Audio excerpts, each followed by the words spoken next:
Oye Jesús, pues que nos platiques acerca de esta nueva obra, una investigación en la que, como se ha visto, tú vives las historias, tú recorres el país, tú captas el sentir de la gente y bueno, pues cada vez un periodismo más social, más cercano a la gente y nos presentas El agua o la vida, otra guerra ha comenzado en México.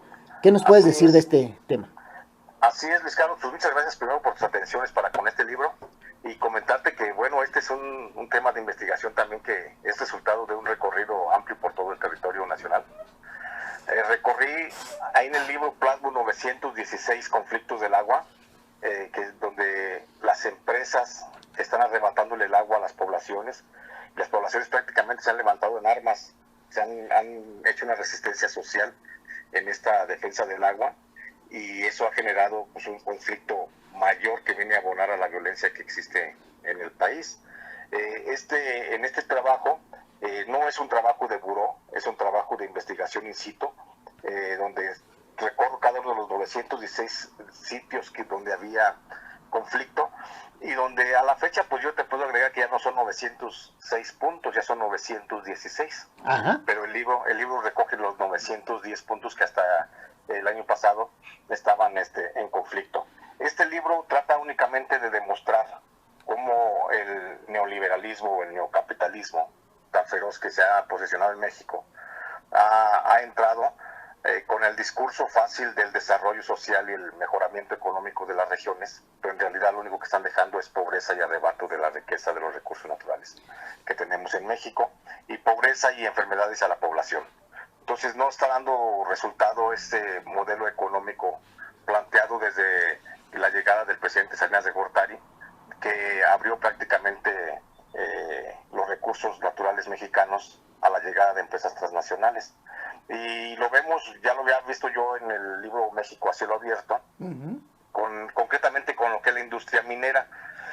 Pero viendo y siguiendo la investigación, encuentro que ese desabasto, ese robo, esa apropiación de recursos, pues también se extiende a otras industrias, a otras plantas industriales, de las llamadas autoabastecidas, que son prácticamente empresas que se dedican a la agricultura a gran escala, que se dedican a la producción, a la agroindustria, a la extracción de petróleo o a la generación de nuevas de energías, concretamente la Comisión Federal de Electricidad asociada con otras transnacionales. Y por supuesto caben también ahí las refresqueras, las embotelladoras de agua natural, las que se dedican a la producción de huevo, leche y carne principalmente. Entonces, aquí en una radiografía de cómo estas empresas están enriqueciendo a costa del arrebato del recurso más elemental de la tierra de los mexicanos, que viene siendo el agua, y que su presencia en México pareciera como un arrebato, como un asalto. Por eso se llama el agua o la vida, una especie de asalto con el que llegan las empresas a México. O nos quitan el agua o nos quitan la vida, que a final de cuentas pues es lo mismo. Oye Jesús, ¿en qué regiones y estados se registra con mayor frecuencia este saqueo, pues este crimen que se está cometiendo? Sí, mira, el saqueo del agua básicamente lo encontramos en todo el territorio mexicano. No hay un solo estado en el país que digas que se encuentra ajeno de este problema, pero lo encontramos con mayor incidencia en aquellos estados donde la inversión extranjera directa se da con mayor intensidad, que lo presume mucho la Secretaría de Economía. Uh-huh. ¿Sí? La inversión extranjera directa, y lo encontramos, por ejemplo, en el estado de México, en el estado de Baja California, en las dos Californias, en la Baja California y en la Baja California Sur. Lo encontramos en Coahuila, en Chihuahua, en Veracruz, en Tamaulipas, en Oaxaca, Guerrero, Michoacán. Básicamente son los puntos, por supuesto, en Nayarit y Jalisco, donde hay mayor presencia transnacional y es la que llega y extrae ese recurso. Incluso en lugares donde pudiera decirse que hay poca agua, ¿no? O sea, como Sonora. Sí, por supuesto. Incluso en esos lugares donde hay poca agua, zonas semidesérticas o desérticas prácticamente, como Coahuila, Sonora, Durango, en la Uh-huh. zona de la Sí. laguna, que pareciera como un contrasentido que ahí se asientan las grandes empresas consumidoras, pero se asientan porque es donde ven la menor resistencia de la población, porque debido a sus condiciones áridas, son regiones también donde no hay empleo y donde la gente acoge con mucha determinación estos proyectos económicos. Por eso pareciera un contrasentido que donde no hay agua se instalen precisamente las refresqueras o las cerveceras, ¿sí? Concretamente te menciono el caso de Mexicali, sí, donde la Constellation Brands, la cervecera, se instaló, y para finales de este año, ya estamos a unos días de que su planta se ponga en marcha, pretende un arrebato de 20 millones de metros cúbicos de agua al año. Así en cifras no nos dice nada, maestro. Sí. Pero si pensamos que, por ejemplo, si pudiéramos tener un recipiente del tamaño del Estadio Azteca, le cabría 1 millón de metros cúbicos de agua. Ajá. Entonces, lo que la Constellation Brands está haciendo es que para ella tener una producción anual de medio estadio de Azteca lleno de cerveza, requiere de 20 veces el Estadio Azteca lleno de agua. Y es un agua que se le va a arrebatar, por supuesto, a la población, la que actualmente está suministrada únicamente al año con 5 estadios de agua. Entonces imagínate, la Constellation Brands, tan solo allí en Mexicali, va a hacer un arrebato del agua que va a ser casi 4 veces a lo que consume en un año la población. Y esto es gracias a las concesiones que le ha otorgado la Comisión Nacional del Agua, donde no ha llegado la famosa cuarta transformación, porque se sigue dando el agua a borbotones a la industria, mientras que a la población se le sigue dejando así en forma muy olvidada el suministro de agua. Te pongo un ejemplo más ahí de Mexicali. El costo del agua que la Constellation Brands va a pagar por cada metro cúbico de agua, pensando que un metro cúbico de agua es un tinaco de agua, va a pagar 19 pesos con 50 centavos al gobierno federal, mientras que la población más marginada de esa localidad semidesértica o desértica prácticamente, sí, tiene que pagar por un tinaco de agua entre 75 y 80 pesos al mes. Entonces, es algo muy injusto lo que está haciendo la Comisión Nacional del Agua, el gobierno federal, que sigue manejando las mismas políticas de distribución del agua que se manejaron con Felipe Calderón y con Enrique Peña Nieto. No hay ninguna transformación en ese sentido. Ahí mencionas a los empresarios, que son los que finalmente se llevan la mayor tajada. Participa también, obviamente, los políticos que les apoyan y que a veces también son empresarios, los políticos que cada vez se meten más a la política para hacer más negocios. Y también mencionas en tu investigación al crimen organizado. Claro. ¿Esto cómo se da? Bueno, en la zona a nivel nacional, la participación del crimen organizado entra, como yo ya lo había expuesto, en México a cielo abierto, donde las células de crimen organizado se convierten en una especie de policía informal de las empresas para disuadir de alguna forma los movimientos de resistencia contra el arrebato del agua. Lo hemos visto en otras regiones, te digo, concretamente con la industria minera, en donde cárteles como el de Jalisco, Nueva Generación o el Sinaloa se han aliado con las grandes empresas, y ahora lo estamos viendo como la Constellation Brands, por ejemplo en Mexicali, se está valiendo de algunas células del cártel de lo que queda de los Arellano Félix, que han pasado ahora a otras actividades, ya que ya no es tanto el trasiego de drogas, pero que ahora están siendo policías de esta empresa para disuadir movimientos como el de Mexicali Resiste, que se ha opuesto a la extracción al arrebato del agua, y que ahora esos grupos son los que hostigan a los dirigentes de este movimiento, y no nada más ahí. Sucede también en Tijuana, sucede también en Rosarito, sucede también en Ensenada, donde otras empresas de autoabasto se han valido también de estos cárteles o de estos grupos criminales para crear un muro de resistencia contra los grupos de defensa ambiental y de protección del agua. Cuando platicamos de México a cielo abierto, ya nos dabas cuenta de cómo se está aniquilando a esos líderes sociales, a esos defensores de derechos humanos y periodistas que llegan a publicar este tipo de cuestiones.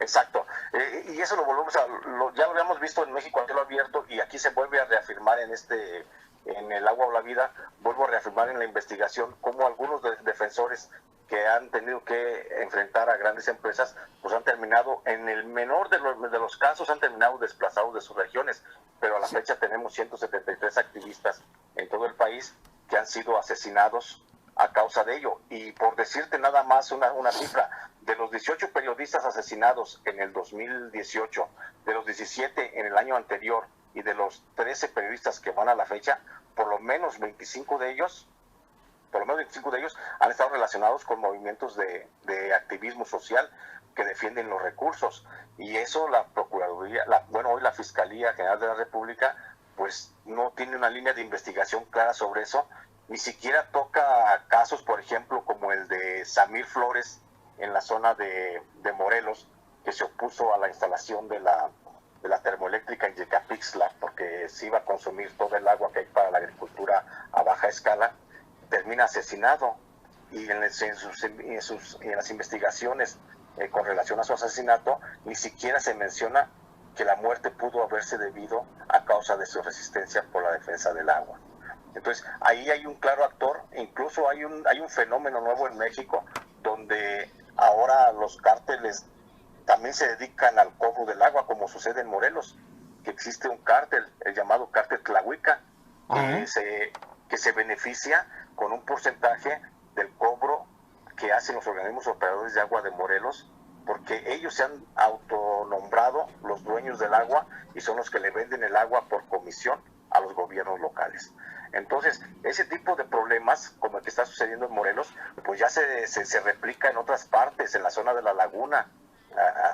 También ahí hay grupos armados que se han apropiado del agua en comparsa con empresas, sobre todo mineras, y de la engorda de ganado, que son los que se han apropiado de los pozos, y son los que ellos determinan cuánta agua se le entrega a la empresa, cuánta agua se le puede entregar a la población y cuánta es la comisión que ellos cobran por el uso de esa agua.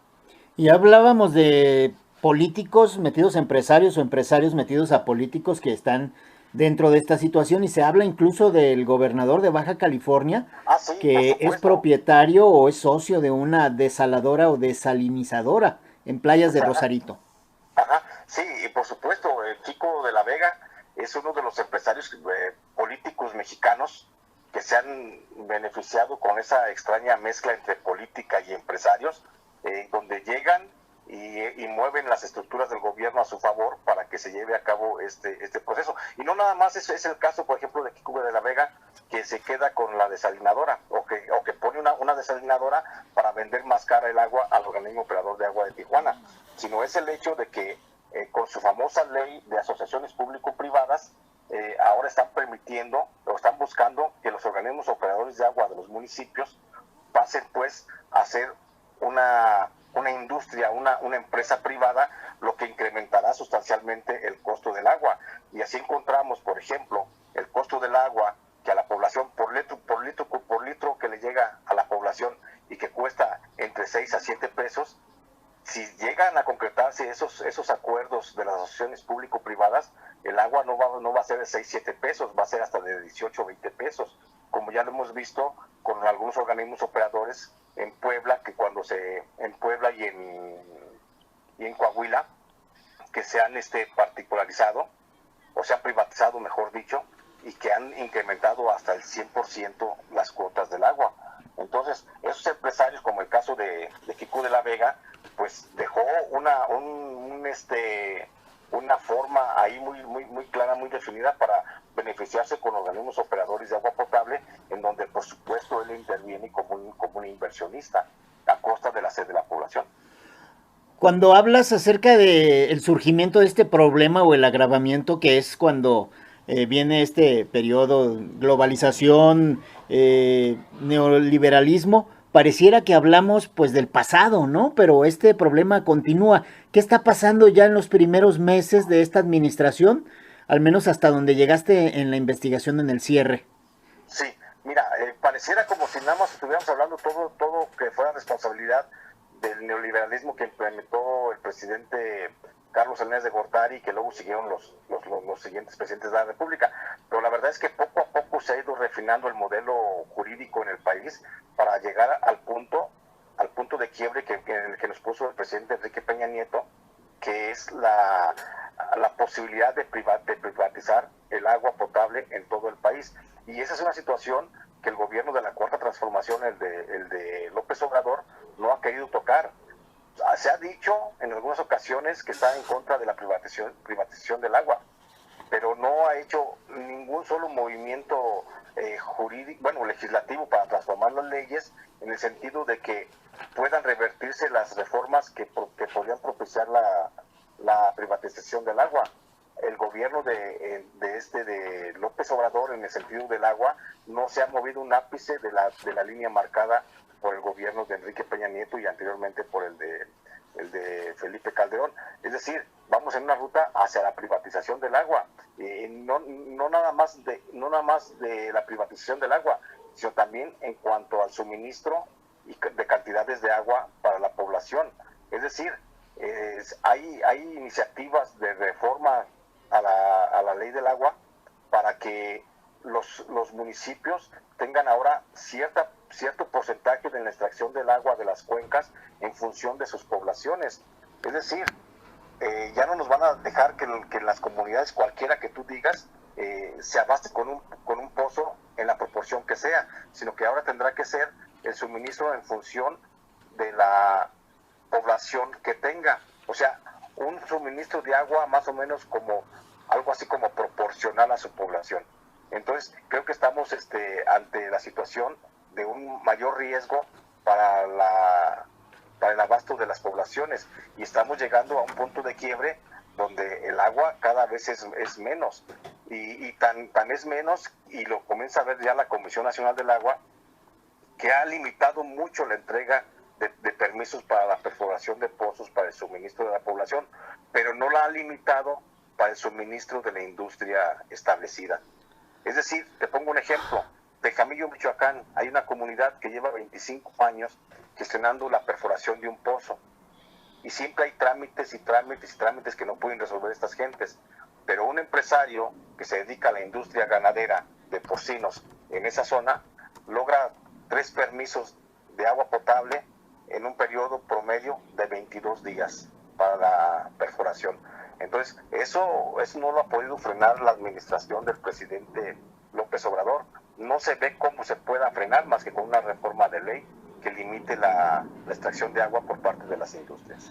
Para concluir, salvo lo que desees agregar al tema, Sí. si esto lo sufrimos en las ciudades, en algunas poblaciones, pues ¿qué no será para nuestros hermanos indígenas, ¿no? Que son los que son saqueados en sus tierras y privados precisamente del agua y hasta envenenados, como das en el caso que te tocó conocer directamente en Guatemala.